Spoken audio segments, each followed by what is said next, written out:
चलिए अभी का हमारा टॉपिक होने वाला है कि रीतिकाल के प्रवर्तक के संबंध में विद्वानों में मतभेद निम्न है।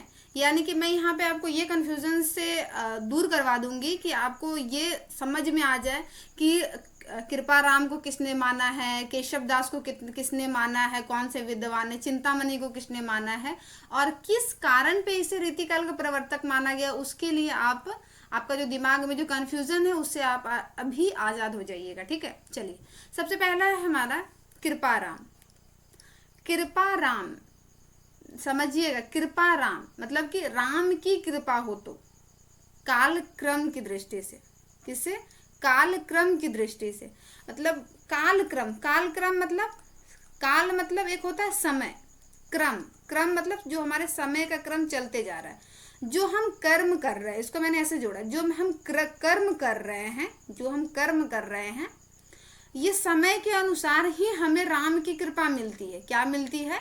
राम की कृपा मिलती है, क्योंकि आप जिस तरह से कर्म करेंगे वैसे आपको फल मिलेगा। ये एक रियलिटी भी है और इसे आप समझ के याद भी इसको कर सकते। कृपा राम, काल क्रम, काल क्रम, अगर ये चीजें आपको समझने में दिक्कत हो रही है तो यहाँ पे देखिए आप, कृपा राम, कृपा, कृपा, क से हो गया कृपा और क से कालक्रम की दृष्टि से, क से कृपा और क से कालक्रम की दृष्टि से, दोनों चीजों में से आपको जो आसान लगे आप उसे रख सकते हैं। तो कृपा राम ने 1541 ईस्वी रचना काल इसका समय रहा है और इन्होंने कालक्रम की दृष्टि से जो है वो किसको माना है? कृपा राम को माना है रीति काल का प्रवर्तक। ठीक है, चलिए आगे बढ़ेंगे। केशव दास की बात करेंगे। केशव दास को डॉक्टर नगेंद्र ने माना है प्रस्तोता के रूप में, ये हैं। और यहाँ पे बात कर लेंगे इन्होंने कैसे माना है, तो रचनाकार व्यक्तित्व की समृद्धि की दृष्टि से, रचनाकार व्यक्तित्व की समृद्धि की दृष्टि से। देखिए अब यहाँ पे एक चीज़ मैं आपको रिलेट करवाना चाह रही हूँ। जैसा कि आप जानते हैं तुलसीदास जी को, किसको जानते हैं? तुलसीदास जी को। तुलसीदास जी ने रामचरितमानस लिखा, तुलसीदास ने रामचरितमानस लिखा है। तो तुलसीदास ने रामचरितमानस लिखा तो केशव दास जी अपने व्यक्तित्व को दिखाने लगे, केशव दास जी अपने व्यक्तित्व को दिखाने लगे, व्यक्तित्व को दिखाने लगे। तो नगेंद्र ने इसे समझाया कि आप अपना व्यक्तित्व नहीं दिखाइए क्योंकि आप व्यक्तित्व में समृद्ध हैं। किसने समझाया? नगेंद्र ने समझाया। किसने समझाया है? नगेंद्र ने। जो रामचरितमानस है इसकी प्रतिस्पर्धा में इन्होंने रामचंद्रिका को लिख दिया, जैसा कि आप जानते ही हैं कि रामचंद्रिका को लिखा है इन्होंने। तो ये तो केशव दास जी ये दिखाना चाह रहे थे कि इसके व्यक्तित्व कितने समृद्ध है। तो नगेंद्र जी कहते हैं इनसे कि आप अपना व्यक्तित्व ना दिखाएं, आप कितने समृद्ध हैं इसे हम जानते हैं। तो इसीलिए यहाँ पे इसको मैंने बताया है, याद करवाया। डॉक्टर नगेंद्र इससे क्या कह रहे हैं कि आप व्यक्तित्व जो है आपका, रचना के व्यक्तित्व जो है आपका वो समृद्ध है। नगेंद्र क्या कह रहे हैं कि आपकी रचना का व्यक्तित्व जो है यहाँ पे बिल्कुल समृद्ध है। कौन कह रहे हैं? नगेंद्र कह रहे हैं। किससे? केशव से। केशव दास, तुलसीदास से केशव को मैंने यहाँ पे जोड़ा है। जैसा कि तुलसीदास ने रामचरितमानस लिखा तो इनकी प्रतिस्पर्धा में इन्होंने रामचंद्रिका लिख दिया था, है ना, एक ही रात में लिख दिया था। क्या दिखाना चाह रहे थे? ये रचनाकार के व्यक्तित्व इनकी बहुत समृद्ध है, इन्हें बहुत नॉलेज है, इन्हें चीजों को बहुत अच्छे से ये करने के लिए आता है। तो ये चीजें बता रहे थे। तो डॉक्टर नगेंद्र इससे कहते हैं कि आप ये मत दिखाइए कि आप कितने समृद्ध हैं, वाकई आपका जो है रचना व्यक्तित्व की दृष्टि से क्या है? समृद्ध है। तो कौन मान रहा है केशव दास को? अगर आपसे प्रश्न अभी आ जाए कि रचनाकार व्यक्तित्व की समृद्धि की दृष्टि से कौन मानते हैं या किसके द्वारा माना जाता है, तो मुझे इतना तो उम्मीद करती हूँ, इतनी जोर से चिल्लाने के बाद, समझाने के बाद आप जरूर सही कर लोगे कि केशव दास के बारे में डॉक्टर नगेंद्र जी कहते हैं। ठीक है, चलिए अब बात करेंगे हम चिंतामणि। यहाँ पे है रामचंद्र शुक्ल जी और ये है किस कारण से इसे माना जाता है? अखंड परंपरा चलाने की दृष्टि से। अब इसको हम बहुत जो होता है रिलायबल चीजें रिलेट करेंगे उससे हम, मतलब बहुत अलग चीजें जो आपको इससे याद हो जाएगी। यहाँ पे रामचंद्र आएगा, यहाँ पे हम अपने प्रभु श्री राम को जोड़ेंगे। क्या जोड़ेंगे? अपने प्रभु श्री राम को जोड़ेंगे।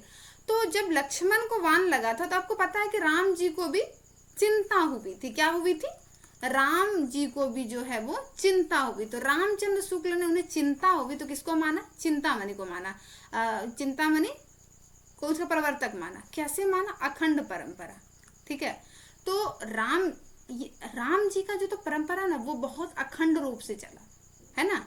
राम जी की जो परंपरा चली, उनके राम अखंड परंपरा चलाने की दृष्टि से अगर हम बात करेंगे तो राम की जो परंपरा चली है वो बिल्कुल कैसी चली है, राम की परंपरा का कोई खंडन नहीं कर सका है, वो क्या है, अखंड है। राम की परंपरा का कोई खंडन नहीं कर सका है, वो अखंड है, यानी कि वो जो कहते हैं वो भी करते हैं। ठीक है।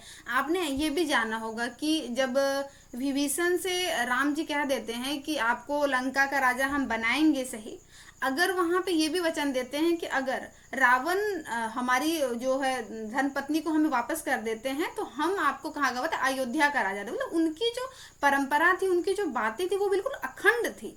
अगर हम मान ले कि अगर रावण उसको नहीं, रावण अगर मान लेता इस चीज को, तो अब राम को अयोध्या छोड़ना पड़ता और वो वहां का राजा विभीषण को बनाते।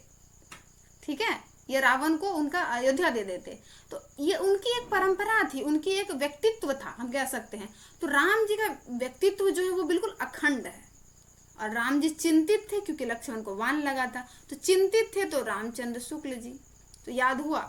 अब मुझे इसमें तो नहीं बताना होगा ना कि आपको याद हुआ या नहीं हुआ। कृपा राम, कृपा राम की होती है, समय का क्रम चलते जाता है, राम जी उसे देखते हैं, फिर वो कृपा होती है। नहीं तो कोरी का पोआ का कृपा है तो क वर्ण को यहाँ से उठाए और क वर्ण को यहाँ से जोड़े, क को जोड़ दिया, क से कृपा राम, क से कालक्रम की दृष्टि से इसे माना जाता है। ठीक है, इसके प्रस्तोता के बारे में नहीं मिलती है। ठीक है, चलिए आगे हम बढ़ेंगे। तो केशव दास को नगेंद्र ने माना है, जैसा कि जानते हैं कि केशव दास ने रामचंद्रिका लिख के ये बताया था कि मेरा व्यक्तित्व कितना समृद्ध है। तो डॉक्टर नगेंद्र ने से आके कहा था कि आपको बताने की जरूरत नहीं है, आप रचनाकार व्यक्तित्व की समृद्धि की दृष्टि से बहुत समृद्ध है, रचना की दृष्टि से जो है, रचनाकार की दृष्टि से बहुत समृद्ध है, ऐसा कहते हैं।